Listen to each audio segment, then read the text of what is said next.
Welcome to Just Wanna Quilt, a research podcast coming out of Tulane University Law School, where we explore all kinds of things, stories about quilting, tools, field trips, maybe some famous quilters stop by, and of course a little bit of copyright thrown in just for fun. I'm Elizabeth Townsend-Gard. I'm a law professor at Tulane University Law School, and I just wanna quilt. So today we're chatting with Virginia Postrel. She is an author. She has written books called The Power of Glamour. She's also written another book called The Substance of Style. She's working on a project on technology and textiles. And one of our Quilting Army members, Brian Fry, who's also a law professor, he suggested that we interview her, and we contacted her, and she was willing to chat. So she talks to us a little bit about her project. She comes at it from a different point of view, the concept of quilting and fabric and technology and beauty. And so we'll chat with her about her thoughts about quilting and all things lovely.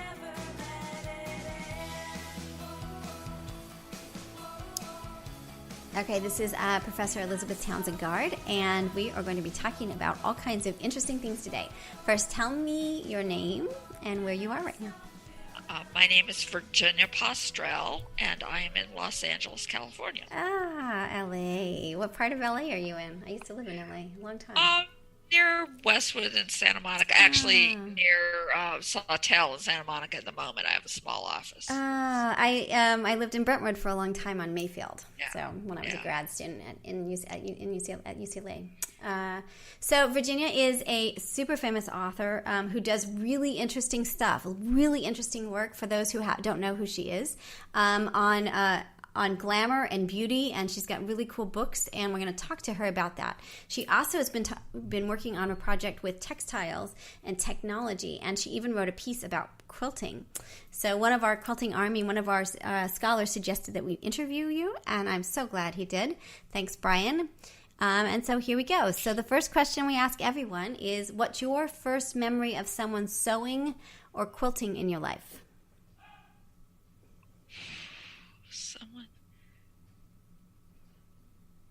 Well, this isn't really a memory of someone sewing, of the process. It's more the results. But when I was very young, I mean, probably something like 2, my great-grandmother made a dress for me and a dress for my doll that matched. As far as actually remembering the sewing part of it, when I was little, 5 and 6, my mother sewed quite a bit. And, for example, for the first day of school, she made me a dress that had hand smocking on it. And my best friend had a matching dress that her mother made her, except mine had a pocket and hers didn't, because I had a pocket. So that's the earliest. I mean, I have no memories of anybody quilting. I have no experience with quilting. It's interesting. A lot of sewing, both my mother sewing and when I was a teenager, I sewed a lot, but not quilting specifically. So what we're going to be talking about is all of your incredible research and your view of the world. So take us into sort of, how do you think we should be thinking about, sort of from your side of the world, what do quilts mean in terms of the glamour? We could start. Let's pull back a little bit.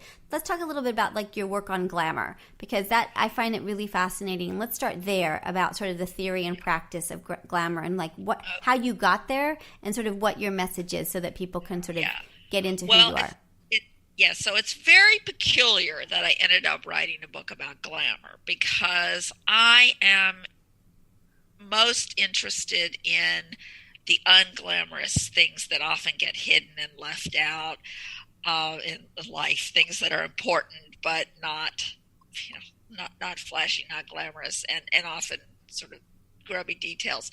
But I wrote a book called The Substance of Style that came out in 2003.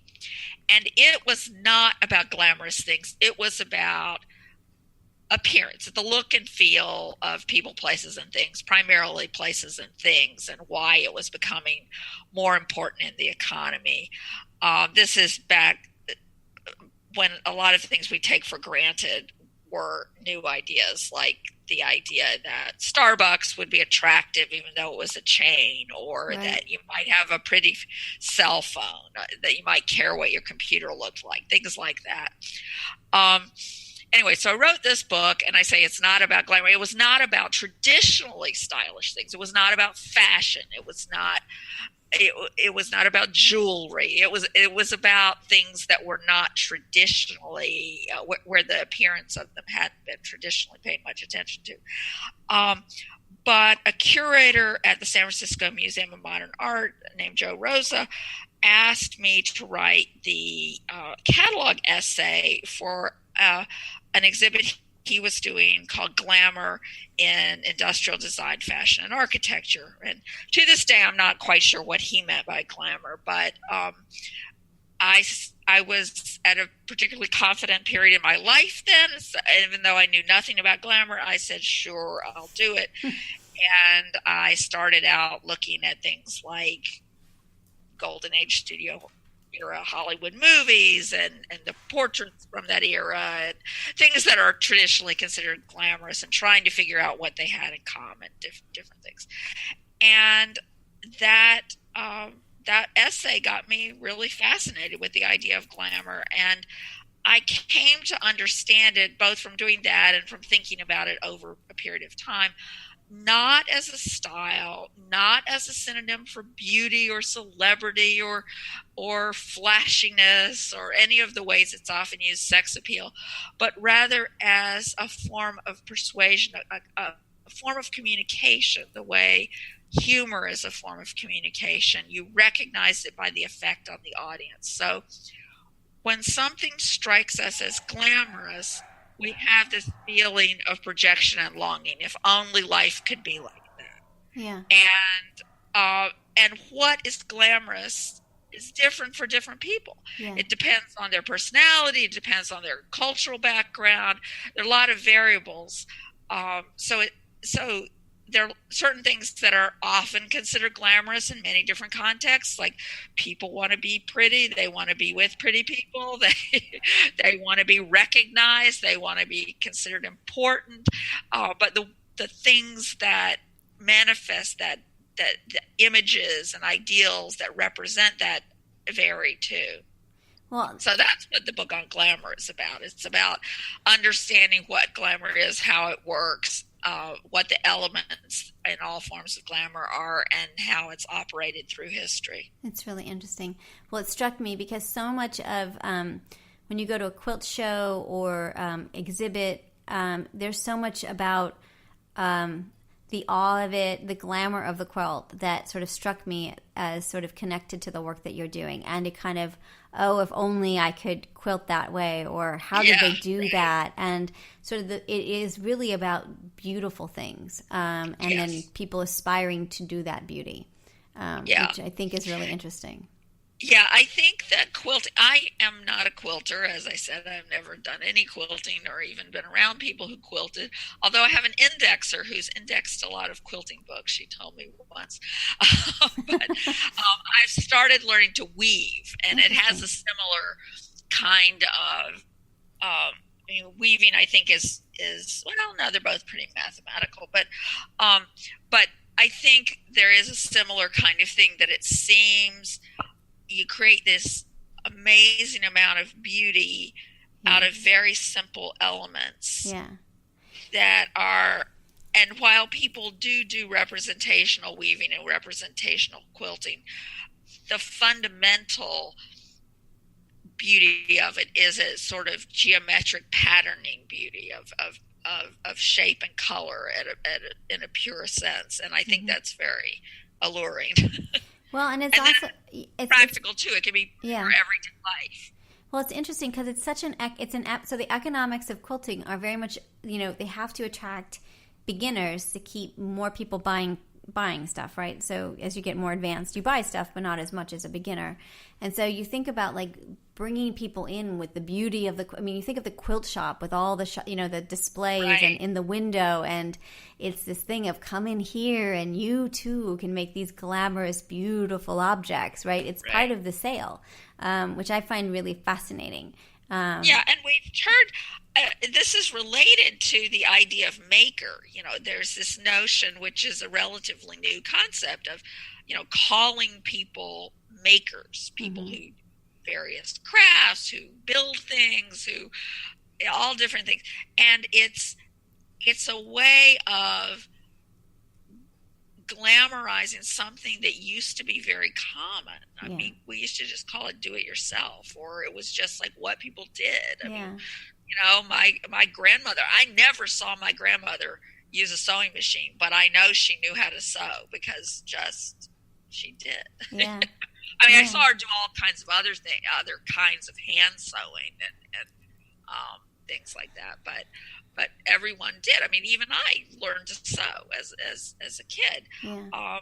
And now it's something special. It used to just be something that people knew, just like they knew how to fix their car, or they knew how to, hang a painting or whatever. And as we've lost those kinds of widespread crafts, and it's become something specialized as a specialized hobby, now we've lumped them all together and called them, maker. These are all makers, which is partly a reflection of the fact that the world of atoms, as opposed to the world of bits, is increasingly foreign to us, or especially increasingly foreign to the people who use the term maker, who are tech people, basically.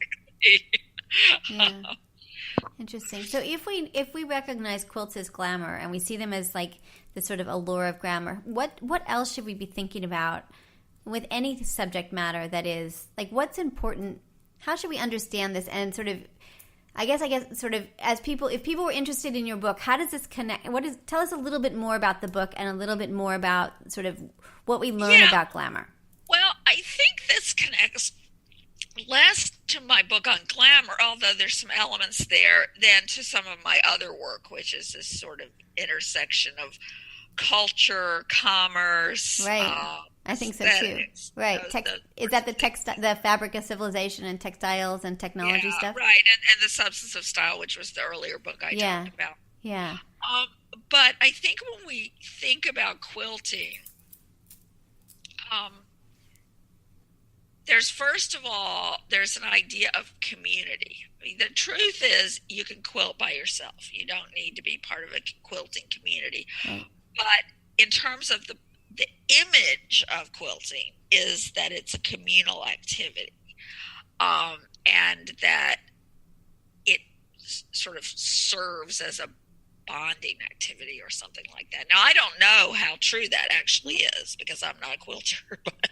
Yeah, and I think, it's funny because, Virginia, it's really interesting because I'm a lone quilter. I like to quilt by myself. But the amount of guilds and community and groups and, there's a quilt guild here and there are 45 subgroups over four states. Like, it's exactly what you're saying, that even though we've become like this hyper-capitalist society with tons of stuff, like the quilting industry has changed so dramatically since 1976 that it's still community-based in a lot of ways, which is really remarkable, And it's interesting. I think it's different so weavers also have guilds, and I'm in a weaving guild here in LA. But my impression, and I've only been weaving for a year, and I'm not very good at it, but my impression is that what weavers do is they weave by themselves, and then they go to show and tell at the guild, and you show, like literally every meeting has a show and tell section where you show what you've done since the last time you were at a meeting. And then there are workshops where they're communal, but but the activity is fundamentally a solitary activity when you're weaving. Yeah. It's not, you don't have a weaving bee. Yeah, right. And we have quilting bees. I mean, because only one person can work at the loom at a time. So so there's this community thing, but it's a different kind of community from doing it Interesting. together,